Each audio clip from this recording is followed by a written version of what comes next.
ठीक है, so we are starting 15.2 SLO number today. 15.2 क्या है? Explain the flow of AC through resistor, capacitor and inductor. अच्छा, अगर मैं बात करूं DC सर्किट्स की, तो DC सर्किट्स में जो बेसिक कंपोनेंट है ना, यानी कि ऐसा कंपोनेंट जो ज़्यादातर हम सर्किट्स में DC सर्किट्स में यूज़ करते हैं, वो सिर्फ रेजिस्टर होता है। यानी आपने देखा होगा रेजिस्टर DC सर्किट्स में ज़्यादातर हम इस्तेमाल कर रहे होते हैं। बट अगर हम AC सर्किट्स की बात करें तो उनमें 3 कंपोनेंट्स हैं जो ज़्यादातर मेनली यूज़ किए जाते हैं। ठीक है? और वो कौन-कौन से AC सर्किट्स के लिए कौन-कौन से कंपोनेंट्स इंपॉर्टेंट है? Resistor, capacitor and inductor. ठीक है? तो हम वन बाय वन इनकी बात करेंगे। AC through resistor, AC through capacitor and AC through inductor. ठीक है? और फिर हम इन दोनों को मर्ज करेंगे। मतलब आप देखो नेक्स्ट एसएलओ नज़र आ रहा है आपको, यहाँ RC और RL लिखा हुआ है। मतलब रेजिस्टर और कैपेसिटर को मर्ज करेंगे और रेजिस्टर और इंडक्टर को मर्ज करेंगे। इसी तरह से आपके कोर्स में नहीं है, बट यह है कि तीनों को भी आपस में मर्ज करके सर्किट बनाया जाता है, जिसे हम कहते हैं RLC सर्किट। ठीक है? बट ये है कि आपके कोर्स में तीनों का समीशन नहीं है। हमारे उसमें RC है और RL है अलग अलग। ठीक है? तो हम वन बाय वन स्टार्ट करते हैं। जैसा निकल पढ़ लिया था, यहाँ से स्टार्ट करेंगे आज। Basic components of AC circuits. कौन कौन से बेसिक कंपोनेंट्स हैं AC सर्किट्स में?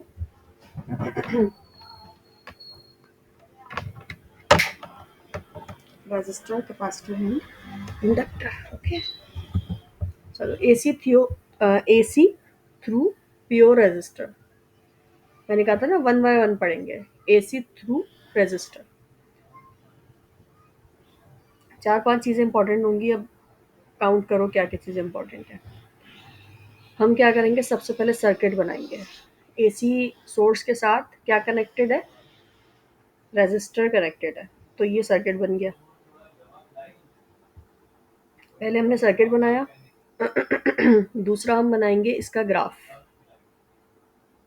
अच्छा, ग्राफ में क्या है? VI ग्राफ है, वोल्टेज और करंट।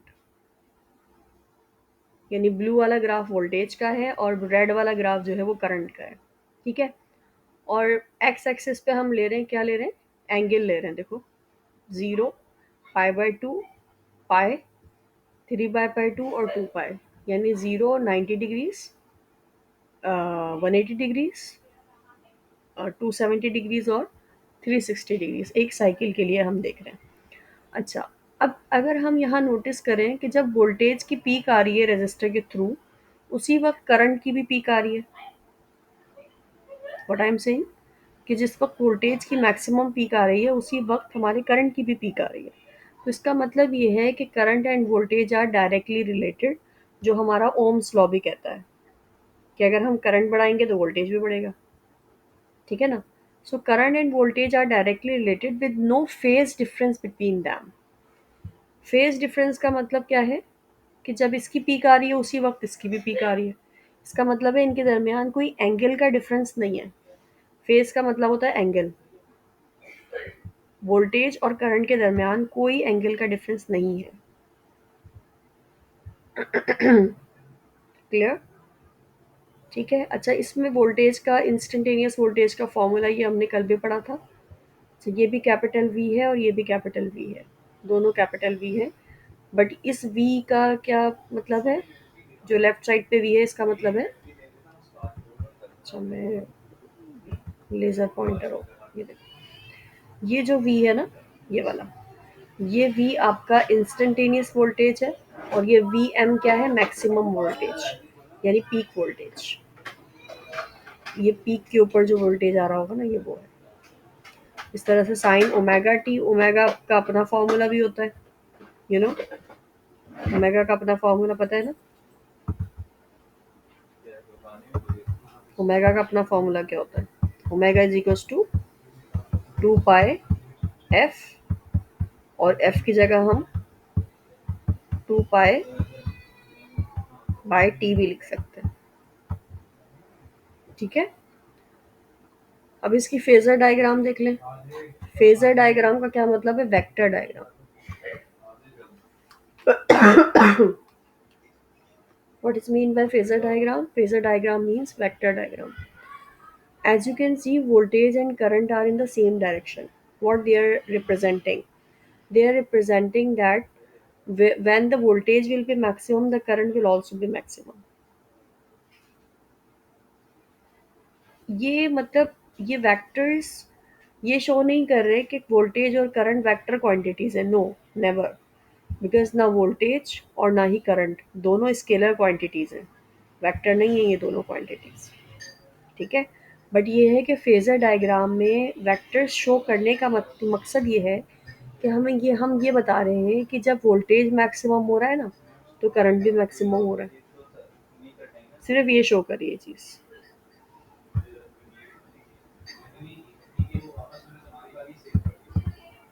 चलो अब हम कंटिन्यू करते हैं आगे। ये हमारा हो गया एसी थ्रू रेजिस्टर। कितनी चीज़ें हमने देखी, काउंट करो। पहला सर्किट, दूसरा क्या, दूसरा बताओ। पहला सर्किट, दूसरा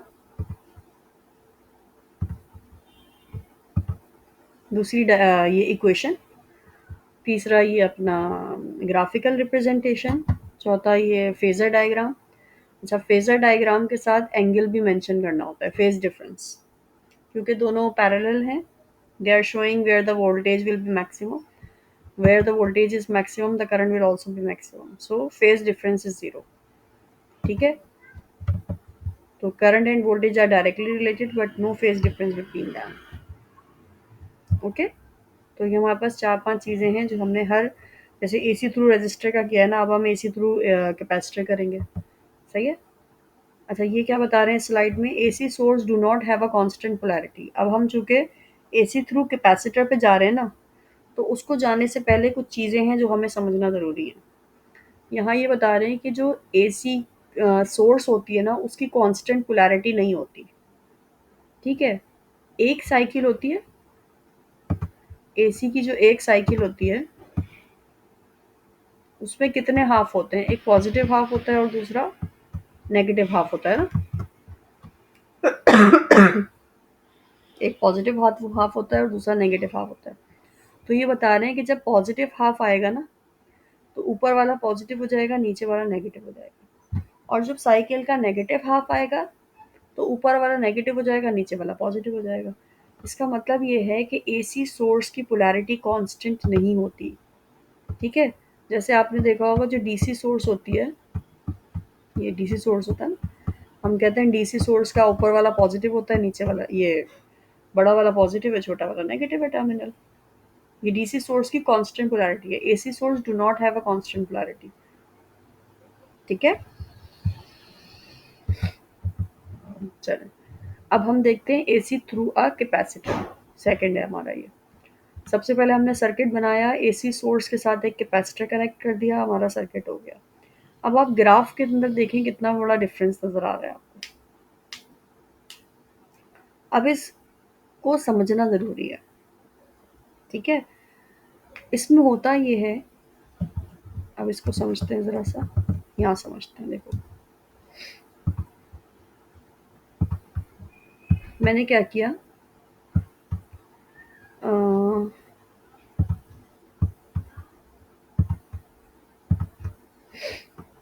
एक कैपेसिटर है, एसी सोर्स कनेक्ट किया। ठीक है, इसके साथ मैंने एक battery connect, sorry AC source के साथ एक कैपेसिटर कनेक्ट कर दिया।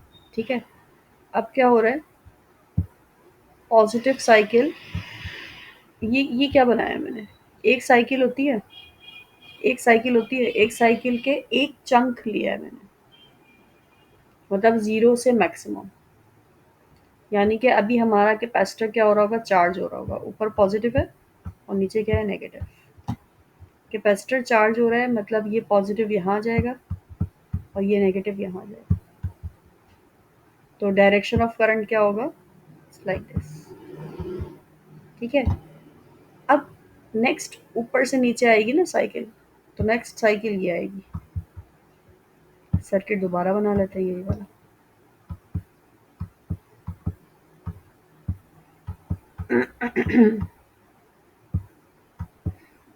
अब क्या हो रहा है, 0 से मैक्सिमम पर कैपेसिटर चार्ज हो रहा था और मैक्सिमम पे से 0 पे क्या हो रहा है, कैपेसिटर कैपेसिटर क्या होगा, देखो 0 से मैक्सिमम पर कैपेसिटर वाज चार्जिंग,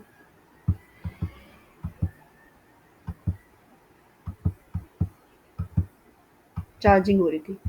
मैक्सिमम से 0 पे क्या हो रहा है, डिस्चार्जिंग होगी। ठीक है, तो अब चार्जिंग का करंट जो है मैंने क्लॉकवाइज बनाया था, तो डिस्चार्जिंग का करंट कैसे बनाऊंगी मैं,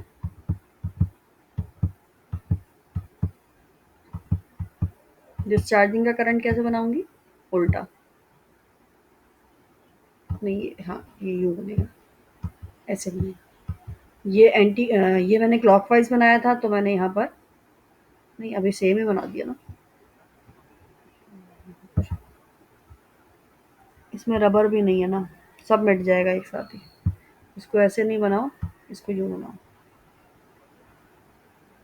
कैसे बनाएंगे, यूँ बनाएंगे, ऐसे बनाएंगे ना।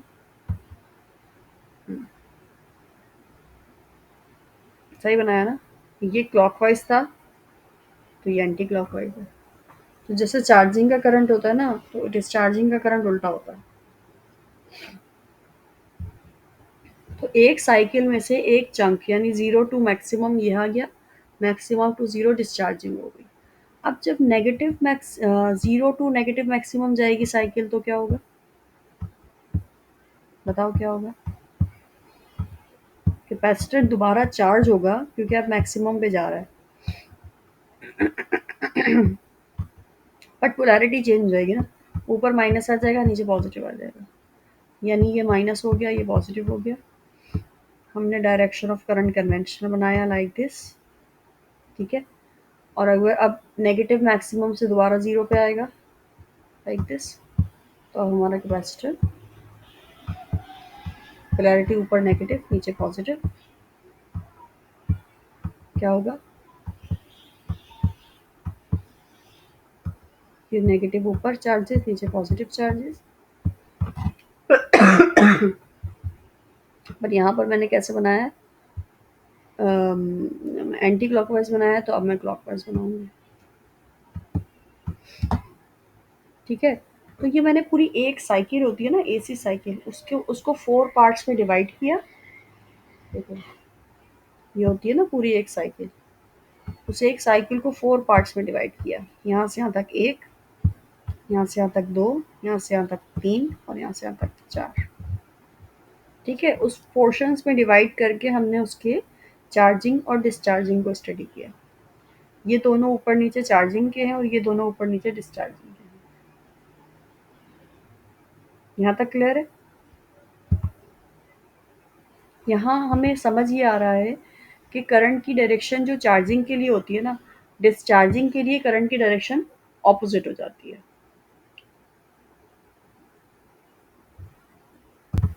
अच्छा जी, तो यहाँ तक हो गया। अब देखें, अभी तो हमने समझा है कि एसी जो है वो जब कैपेसिटर से फ्लो होता है तो कंटिन्यू अपनी पोलैरिटी को चेंज कर रहा होता है। ये जो 4 तरह के मैंने डायग्राम्स बनाई थी अभी, डिस्चार्जिंग, डिस्चार्जिंग, चार्जिंग, डिस्चार्जिंग, वो बताने का आपको 2 मकसद थे। पहली चीज़ ये थी कि कैपेसिटर से जब करंट फ्लो करता है तो अपनी पोलैरिटी चेंज करता है। ठीक है, मतलब हाफ साइकिल पर कैपेसिटर की एक प्लेट पर पॉजिटिव चार्जेस स्टोर होंगे और नेक्स्ट हाफ साइकिल पे कैपेसिटर के ऊपर नेगेटिव चार्जेस स्टोर होंगे। ठीक है, और सेकेंडली ये कि कंटिन्यू करंट फ्लो हो रहा है। हमने एक साइकिल के लिए देखा, करंट फ्लो हो रहा था ना। ठीक है, चाहे वो क्लॉक हो एंटी हो, क्लॉक हो एंटी हो, वट क्लॉकवाइज हो या एंटी क्लॉक, करंट तो फ्लो हो रहा था। ठीक है, फिर नेक्स्ट साइकिल आएगी, उसमें भी यही होगा, करंट फ्लो होगा। नेक्स्ट साइकिल आएगी, फिर वही होगा। तो हम जब भी सर्किट में देखेंगे ना, तो हमें करंट मिलेगा, चाहे वो किसी भी डायरेक्शन में मिल रहा है, हमें सर्किट के अंदर चार्जेस फ्लो होते हुए नज़र आएंगे। जब हम एसी को फ्लो कर रहे हैं। But what about DC? कहा यह जाता है कहा यह जाता है कि DC does not flow through a capacitor.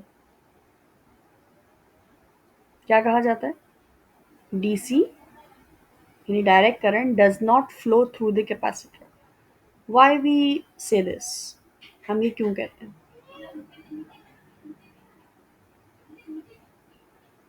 कोई मुझे बता सकता है व्हाई वी से कि कैपेसिटर करंट फ्लो नहीं, capacitor DC does not flow through the capacitor? देखो, हम कहते हैं कि कैपेसिटर जो है वो डीसी फ्लो नहीं करता।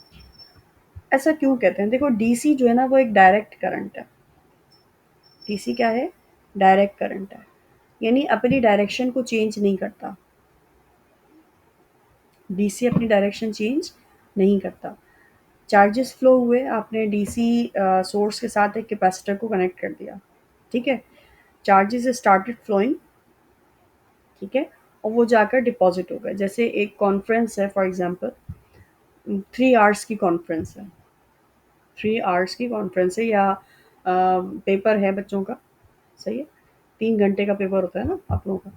तो सीटिंग अरेंजमेंट हुई भी है, बच्चे आए, आकर और सीट्स पे बैठ गए। जब बच्चे आ रहे हैं और बैठ रहे हैं, तब तक वो आपको मूवमेंट ऑफ स्टूडेंट्स नज़र आएगा। जब तक आ रहे हैं और बैठ रहे हैं, पेपर शुरू नहीं हुआ, तब तक तो आपको मूवमेंट ऑफ स्टूडेंट्स नज़र आएगा। But once they have seated on their chairs and paper has been started, तो वो पूरे 3 घंटे तक क्या वो कोई मूवमेंट ऑफ स्टूडेंट्स होगा वहाँ पर? 3 घंटे तक जब बच्चा पेपर कर रहा है, तो जब तक हमें कोई मूवमेंट स्टूडेंट्स की नहीं नज़र आएगी ना। तो this is same happened with the DC source. कि चार्जेस को हम कहते हैं जाओ, भागो, और जाकर कैपेसिटर की प्लेट्स के ऊपर बैठ जाओ। चार्जेस भागते हैं, डीसी सोर्स से निकलते हैं, they just run and they deposit on the plates of the capacitor. Capacitor plates के ऊपर जाके बैठ जाते हैं। डीसी सोर्स का काम खत्म। अब उनके ऊपर चार्जेस जाके बैठ गए। अब आपको सर्किट के अंदर कोई करंट ही नजर नहीं आएगा। क्यों? कि डीसी सोर्स से चार्जेस भाग के जाके कैपेसिटर के ऊपर बैठ गए। अब आपको तो सर्किट के अंदर मूवमेंट ऑफ चार्जेस नज़र ही नहीं आ रही ना। आप जब मेजर कर रहे हो आपको करंट नज़र ही नहीं आ रहा, ज़ीरो करंट मिल रहा है, बिकॉज़ सारे चार्जेस जाकर कैपेसिटर प्लेट्स के ऊपर बैठ गए। Getting the point?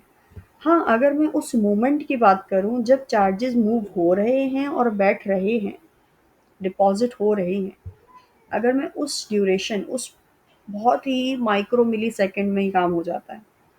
जैसे ही आपने डीसी सोर्स के साथ कैपेसिटर को कनेक्ट किया, with milli or microseconds all the charges just store on the capacitor plates and current gets ceased. After that you will not see any current flowing in the circuit because it's DC. Direct current does not change its polarity.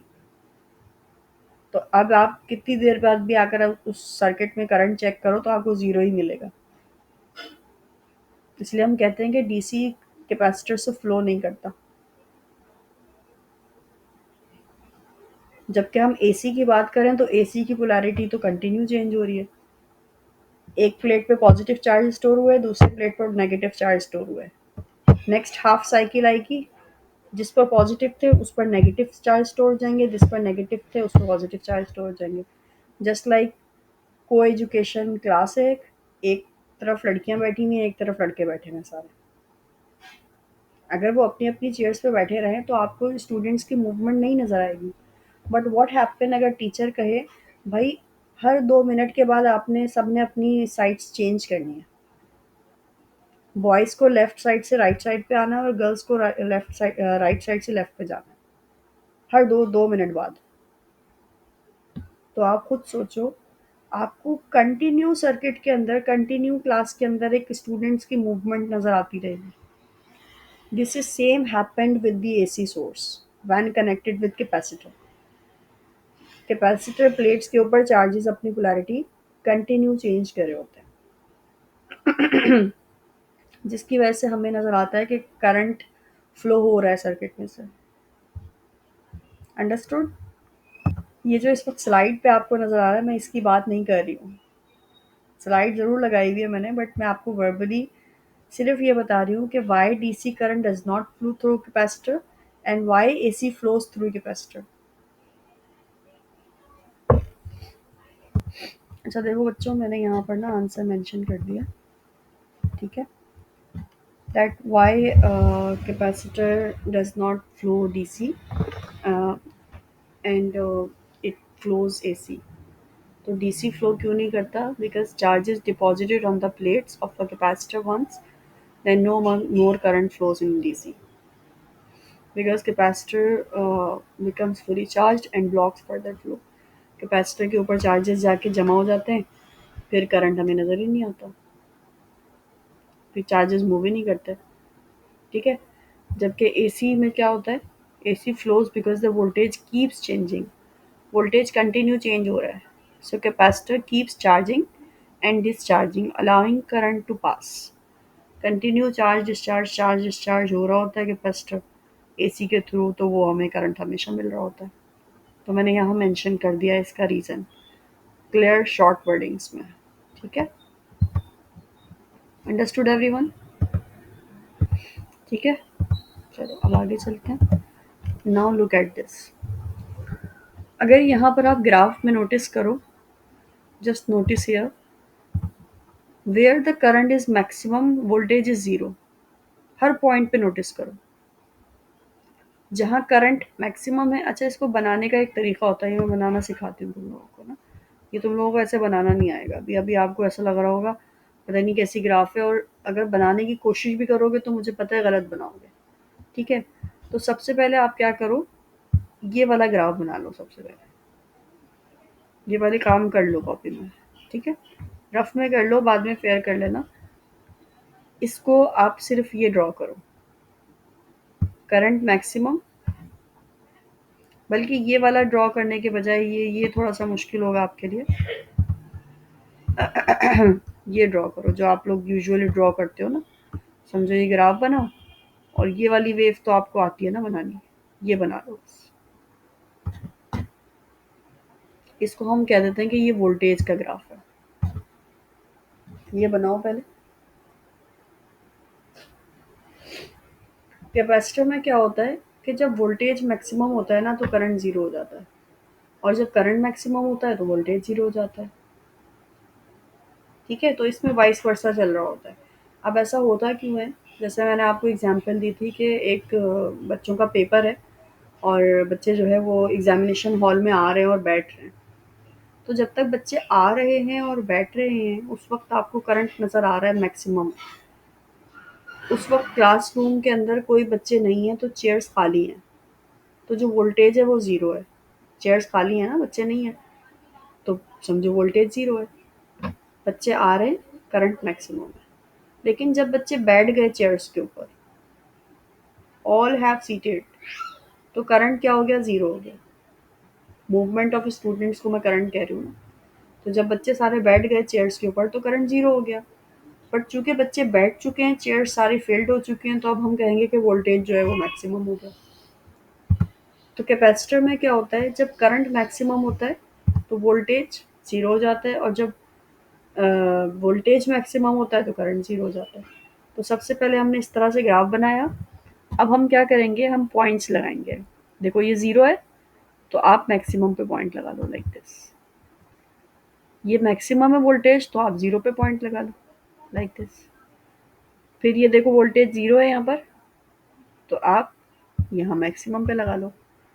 फिर ये देखो maximum आ गया voltage, तो आप zero पे लगा लो। फिर ये ज़ीरो है तो आप मैक्सिमम पे लगा लो। देखो वी की तरह लग रहा है, वी वी की तरह लग रहा है ना। अब आप इसको मिला लो सारे, थोड़ा सा रफ हाथ से मिला लो लाइक दिस। मुझसे गंदा गंदा बन रहा है इस तरह से। तो अब ये जो ग्राफ बना है ना, ये करंट का है। तो ये जो है इसकी क्या है, एसी थ्रू कैपेसिटर की ग्राफिकल रिप्रेजेंटेशन, जो ये शो कर रही है कि when the current is maximum, अगर करंट मैक्सिमम है तो वो वोल्टेज को क्या हो जाएगा, वोल्टेज ज़ीरो हो जाएगा। ठीक है? और अगर अपना वोल्टेज मैक्सिमम है तो करंट ज़ीरो हो जाएगा। This happened in AC through capacitor. तो ये क्या शो कर रहा है? ये शो कर रहा है कि आपका जो करंट और वोल्टेज में एक फेज़ डिफरेंस मौजूद है। जब वोल्टेज की पीक आ रही है तो करंट की पीक नहीं आ रही। जब वोल्टेज की पीक आ रही है तो करंट की पीक नहीं आ रही, बल्कि 90 डिग्री का फ़र्क आ रहा है। Got my point? कितने एंगल का फ़र्क आ रहा है? 90 डिग्रीज़ का फ़र्क आ रहा है देखो। इसका मैक्सिमम यहाँ है, इसका मैक्सिमम यहाँ है। तो कितना एंगल का फ़र्क आ रहा है? 90 डिग्री का आ रहा है। तो हम कहेंगे इन प्योर कैपेसिटिव सर्किट इस current and voltage are not in phase, पर but current leads the voltage. Current देखो पहले स्टार्ट हो रहा है और वोल्टेज बाद में स्टार्ट हो रहा है। और बहुत कॉमन सी चीज़ है। Why current Leeds? अगर आपसे पूछा जाए, आप कह रहे हो कि करंट लीड कर रहा है वोल्टेज से। करंट लीड कर रहा है वोल्टेज से, मतलब करंट पहले आ रहा है और फिर वोल्टेज आ रहा है। Why, how you can say this that current leads the voltage in capacitive circuit? ठीक है? अब आप ध्यान से मेरी बात सुनिए कि ये बात जो मैं कह रही हूँ कि करंट वोल्टेज से लीड कर रहा है in capacitor circuits, why it happened. अब मैंने आपको एग्जांपल दी एग्जामिनेशन हॉल की।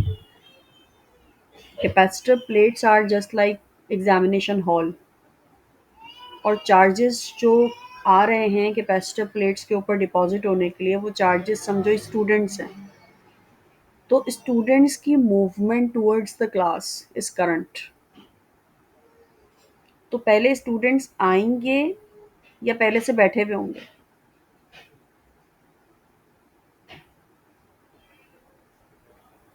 अगर चेयर्स फिल्ड हैं, ऑलरेडी फिल्ड हैं, तो इसका मतलब है पोटेंशियल वोल्टेज पहले ही मैक्सिमम है। ऐसा तो नहीं होगा ना। बच्चों का एग्ज़ाम अगर 8 बजे शुरू है तो स्टूडेंट्स आएंगे और बैठेंगे तो वोल्टेज क्रिएट होगा। तो कैपेसिटर प्लेट्स इनिशियली एम्प्टी होती हैं, यानी कैपेसिटर प्लेट्स के ऊपर कोई वोल्टेज नहीं होता। कैपेसिटर प्लेट्स के ऊपर कोई चार्जेस नहीं होते, कोई वोल्टेज नहीं होता। ठीक है? बट जब चार्जेस मूव करते हैं और डिपॉजिट होते हैं तो वोल्टेज क्रिएट होता है। अब पहले चार्जेस मूव हुए, आगे प्लेट्स के ऊपर बैठे, तो वोल्टेज क्रिएट हुआ ना। Are you getting my point? First charges move, then deposit on the plates, then voltage created. So we will say कि पहले करंट आ रहा है फिर वोल्टेज क्रिएट हो रहा है। So we say current leads the voltage.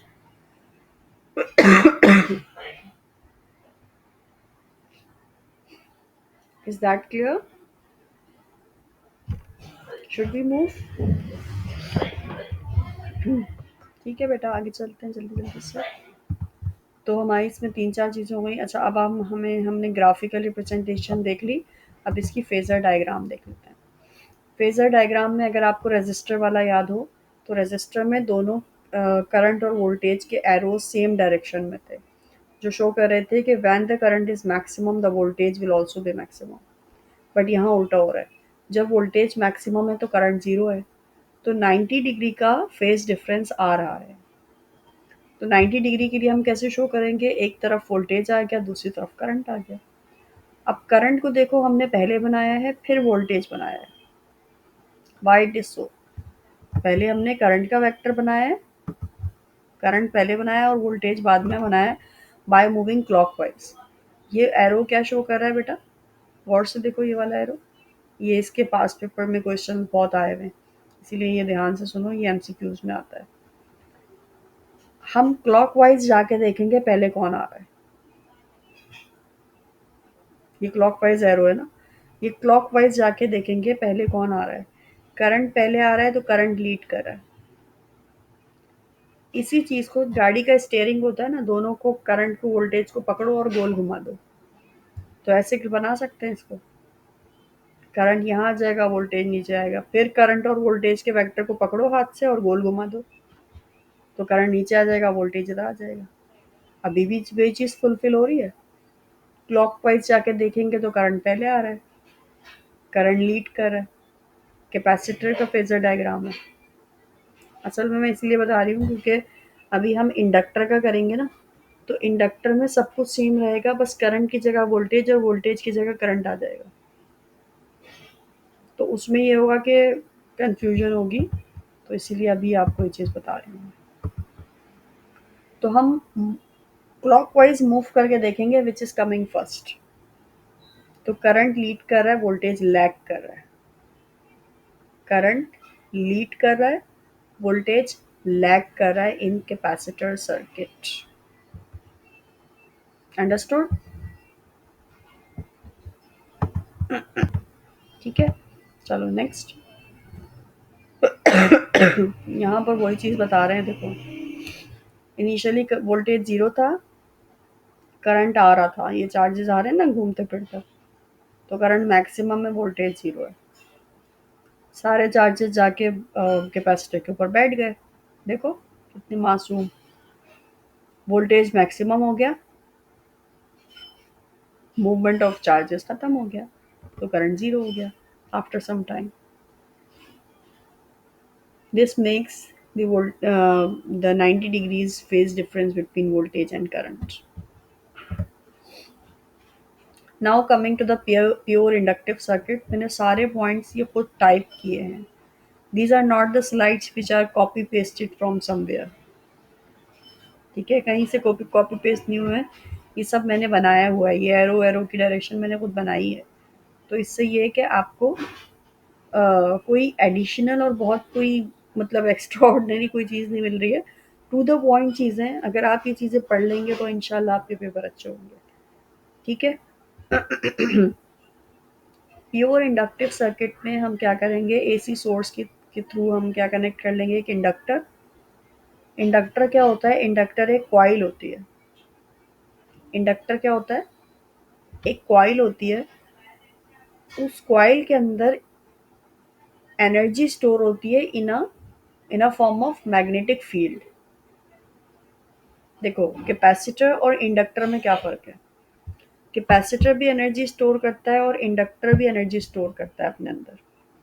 But capacitor जो energy store करता है वो इलेक्ट्रिकल फील्ड में होती है, और इंडक्टर जो एनर्जी स्टोर करता है ना, that is in the form of magnetic field.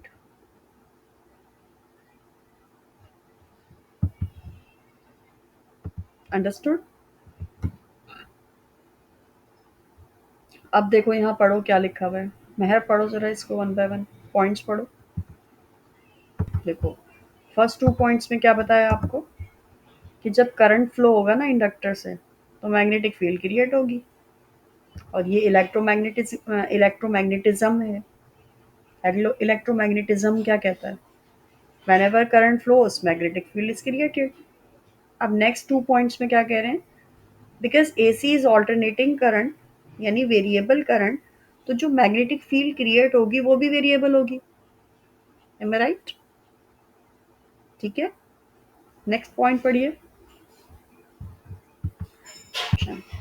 ठीक है, तो नेक्स्ट पॉइंट में ये कह रहे हैं कि जो वेरिएबल मैग्नेटिक फील्ड होगी ना, इस इंडक्टर के अराउंड जो वेरिएबल मैग्नेटिक फील्ड होगी वो ईएमएफ इंड्यूस करेगी। इस कॉइल के अंदर एक ईएमएफ इंड्यूस होगी जिसे हम नाम देंगे सेल्फ इंड्यूस्ड ईएमएफ या बैक ईएमएफ। अच्छा, इसके अंदर जो ईएमएफ इंड्यूस होगी because of the variable magnetic field, that's called back EMF. Why it is called back EMF, we have learned in the chapter electromagnetic induction. Back EMF, इसके around जो EMF create होती है उसे back EMF क्यों कहते हैं, क्योंकि circuit के अंदर जो ऑलरेडी करंट फ्लो हो रहा है ना, मासूम बेचारा पहले से घूम रहा है करंट, यहाँ जो अब ईएमएफ इंड्यूस होगी ना, वो इस करंट को अपोज करेगी। ये करंट समझो, करंट बढ़ रहा था ये वाला, तो ये इसको कम करना चाहिए, इसीलिए इसको बैक ईएमएफ का नाम देंगे। तो और ये किसके अकॉर्डिंग है, according to Faraday's law of electromagnetic induction. ठीक है, अब नेक्स्ट क्या है, back EMF always opposite the change in current, वही चीज़ लिखी हुई है। वो इसलिए लिखी हुई है क्योंकि मैंने ही लिखा है ना, तो मैं मेरे अल्फाज तो वही होंगे, जो मैं बोल रही हूँ वही लिखूंगी, लाजमी सी बात। Now because of the above reason voltage leads the current और current lags the voltage by 90 degree in pure inductive circuit. क्यों? अब यहाँ वोल्टेज लीड करेगा करंट से। कैपेसिटर में क्या हो रहा था, current was leading the voltage, here voltage is leading the current. क्यों? पहले ईएमएफ क्रिएट हुई ना, पहले इन ईएमएफ यानी वोल्टेज, पहले ईएमएफ क्रिएट हुई, फिर उसने करंट को स्लो डाउन किया। So which one is leading? EMF is leading, यानी वोल्टेज इज लीडिंग। ठीक है, तो अब हम यहाँ पर सेम फेजर डायग्राम बनाएंगे। ठीक है, बट फर्क क्या होगा, आप इसको छोड़ो, आप खुद से बनाओ। ये जो बनी हुई है ना, इसको छोड़ दो, आप खुद से बनाओ। इसको छोड़ दें, खुद से बनाएंगे। ऐसे किया, यूं किया, पहले एक वेव खुद से बना ली। ठीक है, एक वेव खुद से बना ली और दूसरी वेव बनाएंगे। ज़ीरो है तो मैक्सिमम, मैक्सिमम है तो ज़ीरो, ज़ीरो है तो मैक्सिमम, मैक्सिमम है तो ज़ीरो, ज़ीरो है तो मैक्सिमम, और वेव बना लो लाइक दिस। दो वेव बन गई, खराब हो गया ये। अब इसमें कौन पहले, पीक पहले किसकी आ रही है? यहाँ पर ये वाले रेड वाले की पीक पहले आ रही है ना, तो ये वोल्टेज होगा और ये करंट होगा। ये समझो ध्यान से, कौन से ग्राफ की पीक पहले आ रही है? इसकी आ रही है ना पीक पहले, तो ये वोल्टेज है। और पीक बाद में किसकी आ रही है? ये वाले ग्राफ की पीक आ रही है, तो ये करंट है। तो हम कहेंगे कि voltage is leading the current. तो फेजर डायग्राम में भी देखें, क्लॉकवाइज मूव करेंगे तो वोल्टेज को पहले बनाया हुआ है, करंट को बाद में बनाया हुआ है।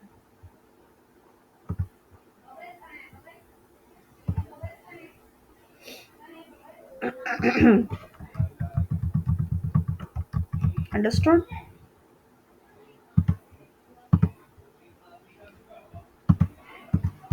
ठीक है बेटा, अब यहाँ से आगे चलते हैं। अच्छा, ये चीज़ मैं आपको कैपेसिटर के लिए बताना भूल गई। हाँ, ये बताना चाहिए था। ये देखो, इंडक्टर के लिए बता दिया मैंने, कैपेसिटर के लिए बताना भूल गई हूँ। इंडक्टिव रिएक्टेंस एक्सएल, इसी तरह से कैपेसिटर की होती है कैपेसिटिव रिएक्टेंस। जैसे रेजिस्टेंस होती है ना, रेजिस्टेंस क्या होती है? The hindrance in the flow of current, यानी करंट फ्लो कर रहा है, करंट के रास्ते में जो रुकावट पैदा हो रही होती है ना, जो हिंड्रेंस पैदा हो रही होती है, उसे हम रेजिस्टेंस कहते हैं। बट रेजिस्टेंस जो है ना, वो रेजिस्टर की होती है। रेजिस्टेंस रेजिस्टर की होती है। उसी रेजिस्टेंस को अगर मैं कहूँ कि भाई इंडक्टर की रेजिस्टेंस, मतलब इंडक्टर की रेजिस्टेंस क्या होती है, तो हम कहेंगे दैट्स इंडक्टिव रिएक्टेंस। यानी ये भी एक क्वांटिटी है जो कि इंडक्टर से रिलेटेड है, और ये भी करंट के रास्ते में रुकावट है। और आसान अल्फाज में समझा रही हूँ आपको मैं, करंट के रास्ते में रुकावट है, बट इंडक्टर के थ्रू, रेजिस्टर के थ्रू नहीं। तो क्या लिखा हुआ है, the opposition offered by the inductor in the flow of current is called inductive reactance. और इसकी भी यूनिट जो है वो ओहम्स ही होती है, जैसे रेजिस्टेंस की यूनिट होती है। ठीक है, इसका फॉर्मूला क्या होता है, X L is equals to omega L, omega is 2 pi F. Formula बन गया एक्सएल का 2 pi F L. What is L? L is not the length, L is the inductance of the inductor, F is the frequency of AC supply. ठीक है, तो यहाँ लिखा हुआ है inductive reactance is directly proportional to the frequency of AC source and also directly proportional to the inductance. Inductive reactance frequency से directly proportional है, और इंडक्टिव रिएक्टेंस सेल्फ इंडक्टेंस से भी डायरेक्टली प्रोपोर्शनल है। अंडरस्टूड?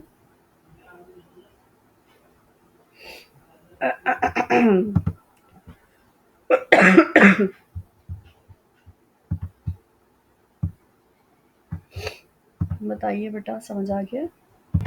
अच्छा देखो, यहाँ पर जैसे हमने इंडक्टर की इंडक्टिव रिएक्टेंस स्टडी की है ना, वैसे कैपेसिटर की कैपेसिटिव रिएक्टेंस होती है। ठीक है, जिसे हम एक्स सी से रिप्रेजेंट करते हैं। और एक्स सी जो है, इसको एक्स सी कर लेना। ठीक है, एक्स सी जो है वो हमारा फॉर्मूला होता है 1/ओमेगा सी। जैसे वहाँ पर इंडक्टर में क्या था, 1 नहीं था, बल्कि सिंपल ओमेगा एल था। यहाँ डिनोमिनेटर में आ जाता है 1/ओमेगा सी। सी की ओमेगा की जगह लिख देंगे 2 पाई एफ। तो अब हमारी जो कैपेसिटिव रिएक्टेंस है ना, ठीक है, वो इन्वर्सली प्रोपोर्शनल है फ्रीक्वेंसी से, and that's also inversely proportional to capacitance. यहाँ मैं गलती से इंडक्टेंस ही लिख दिया है, इसको हमने कैपेसिटेंस करना है। ठीक है, और यहाँ पर इंडक्टर की जगह भी कैपेसिटर आएगा, और यहाँ पर भी इंडक्टिव की जगह कैपेसिटिव आएगा। तो इसको सही करना है बस। ये अभी मैं कर देती हूँ, अभी क्लास के बाद ना, आप लोग पहले समझ लें, फिर मैं करके आपको भेजती हूँ। क्लियर है बेटा? तो जो चीज़ हमने जैसे इंडक्टिव रिएक्टेंस के लिए पढ़ा है, वही चीज़ हमारी कैपेसिटिव रिएक्टेंस के लिए भी है, बट ऑपोजिट है। जैसे इंडक्टिव रिएक्टेंस फ्रीक्वेंसी और इंडक्टेंस से डायरेक्टली है, यहाँ ये फ्रीक्वेंसी और कैपेसिटेंस से इन्वर्सली रिलेटेड है। अब ये क्यों है? Can we explain it? Why capacitive reactance is inversely proportional to frequency and capacitance? आप लोग बताएंगे मुझे ऐसा क्यों है? हम एसी की फ्रीक्वेंसी की बात कर रहे हैं ना, तो एसी की फ्रीक्वेंसी अगर ज़्यादा होगी, फॉर एग्जांपल 50 हर्ट्ज़ की बजाय हम उसकी 70 हर्ट्ज़ ले रहे हैं, तो हर्ट्ज़ का क्या मतलब है? साइकिल्स पर सेकेंड, यानी 50 हर्ट्ज़ का मतलब था 50 साइकिल्स पर सेकेंड। 670 हर्ट्ज़ का मतलब है 70 साइकिल्स पर सेकेंड। एक सेकेंड में 70 साइकिल्स आ रही होंगी, और हर एक साइकिल में कैपेसिटर 2 बार चार्ज और 2 बार डिस्चार्ज हो रहा है। स्टडी किया ना हमने। For one cycle capacitor is charging 2 times and discharging 2 times. ठीक है, तो क्या होगा, कैपेसिटर की चार्जिंग और डिस्चार्जिंग और फास्ट हो जाएगी when you increase the frequency. ठीक है, तो कैपेसिटर जल्दी जल्दी चार्ज और जल्दी जल्दी डिस्चार्ज हो रहा होगा fastly. So what is mean by that? That represents the less capacitive reactance, because capacitive reactance is just like resistance. तो अगर कैपेसिटर से जल्दी जल्दी करंट फ्लो हो रहा है, इसका मतलब है रेजिस्टेंस उसकी कम हो गई ना। Getting the point? ठीक है, इसी तरह से अगर कैपेसिटेंस बढ़ा दें हम, एक कैपेसिटर की कैपेसिटेंस को बढ़ा दें, तो ज़्यादा चार्ज स्टोर करेगा वो। अगर हम एक कैपेसिटर की कैपेसिटेंस को इंक्रीज कर दें, so it will store more charges, ज़्यादा चार्ज स्टोर करेगा। तो इसका मतलब है कि उसकी capacitor when it is storing more charges, so it is showing less resistance. Resistance को हम यहाँ रेजिस्टेंस नहीं कहेंगे ना, हम यहाँ उस रेजिस्टेंस को रिएक्टेंस कहेंगे, कैपेसिटिव रिएक्टेंस। ठीक है,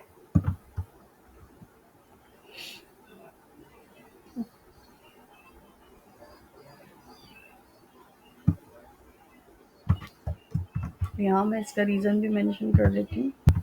इंडक्टिव रिएक्टेंस, अच्छा मैंने बता दी, रिकॉर्डिंग चल रही है ना, तो ये मैंने इसका रीज़न लिख दिया है कि जो एक्स सी है वो फ्रीक्वेंसी से और कैपेसिटेंस से इन्वर्सली किस तरह से, तो उसके दोनों के रीज़न आ गए। ठीक है, जो एक्सप्लेन किया है वही लिखा हुआ है यहाँ पर। अब एक्स एल का रिलेशन क्या है? एक्स एल यानी इंडक्टिव रिएक्टेंस फ्रीक्वेंसी और जो इंडक्टेंस है उससे क्या है, डायरेक्टली है। तो इसका भी लिख लेते हैं।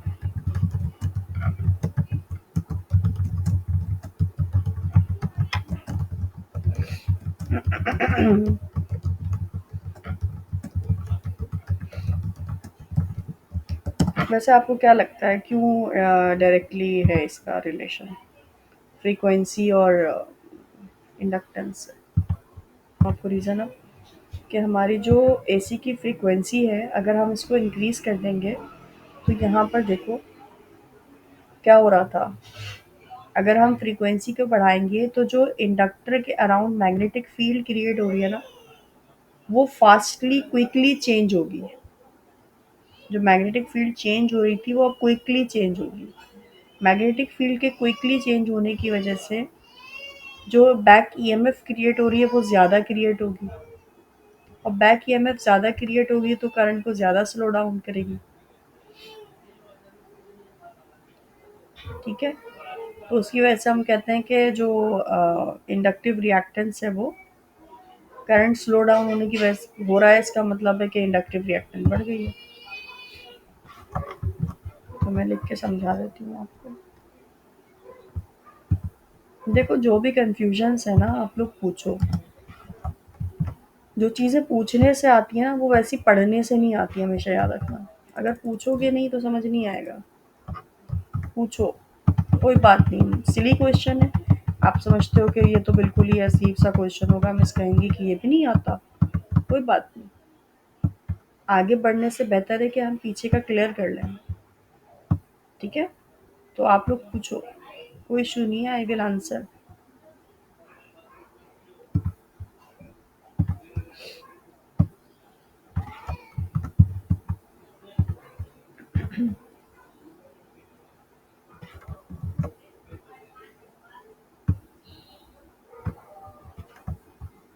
ऑपोजिशन का मतलब है हिंड्रेंस, रुकावट।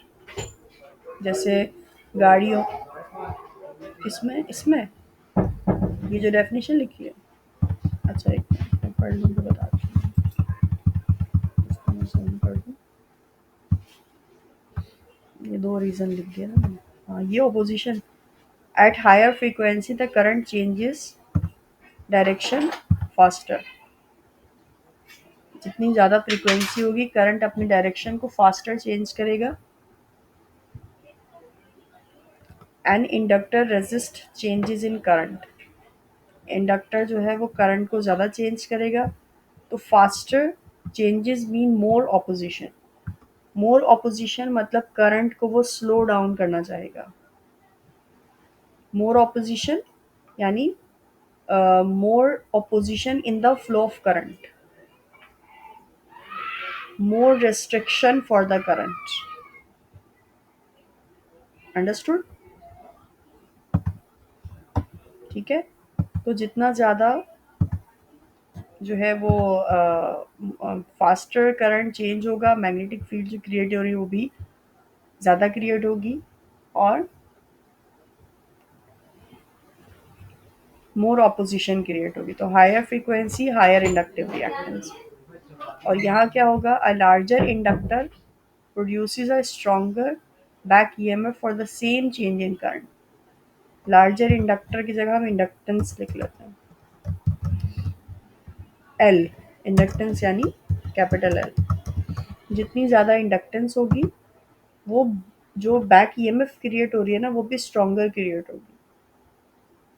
ठीक है, विच अपोजेस द करंट मोर। जो ज़्यादा अपोज करती है, बैक ईएमएफ ज़्यादा होगी तो करंट ज़्यादा अपोज होगा। So higher inductance means higher inductive reactance, higher frequency means higher inductive reactance. तो इंडक्टिव रिएक्टेंस में डायरेक्ट प्रोपोर्शनलिटी है, और जो कैपेसिटिव रिएक्टेंस है उसमें इनवर्स प्रोपोर्शनलिटी है। Have you got it?